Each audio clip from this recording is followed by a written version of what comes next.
Hello, St. Therese Parish. We continue to journey through the season of Lent, and this Sunday we hear St. John's account of the cleansing of the temple by Jesus. This takes place in the first part of St. John's Gospel.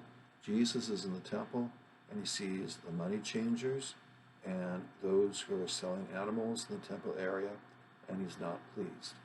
And we're told that he makes a whip out of cords, and he drives out the money changers and those selling animals. He overturns the tables. And if you're looking for a warm, fuzzy, I'm okay, you're okay type of Jesus, don't look for it here.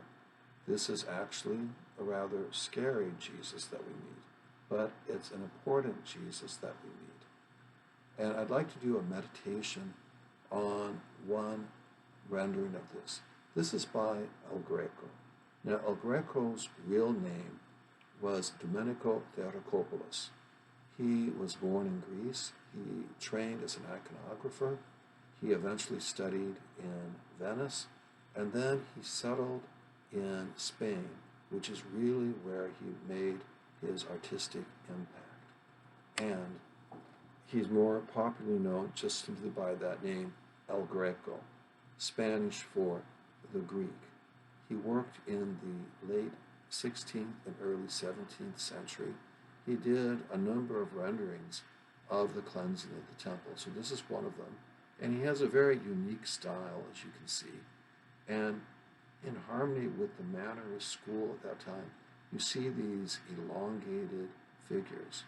And Jesus is causing some havoc. You see the money changers there. You see, or at least those who are selling the animals. You see the table that is overturned. He's holding that cord in his hand. He's about to let someone have it. Other people are watching. Over to the right, further in the back, there's a woman just going about her own business as all this is happening. Jesus is cleansing the temple, and in Lent, we ask Jesus to cleanse the temple of our hearts, to purify our hearts.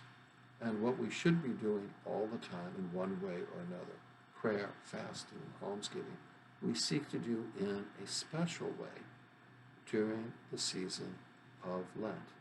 And this Sunday, we also hear the Exodus account of the Ten Commandments. And the Ten Commandments are important.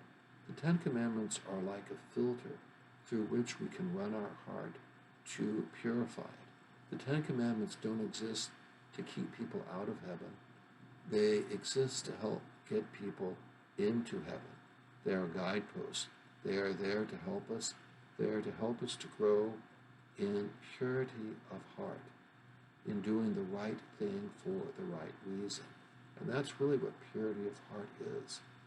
And so as we celebrate this Sunday, this third Sunday of Lent, we ask for the grace from Jesus to purify our hearts. Hopefully it's not going to take any cords or things like that, but to purify our hearts of what should not be there in the temple of our hearts, to purify our hearts from what keeps us away from God, and to draw us more deeply into love of God and into love of neighbor. A blessed Lent to everyone. God bless you.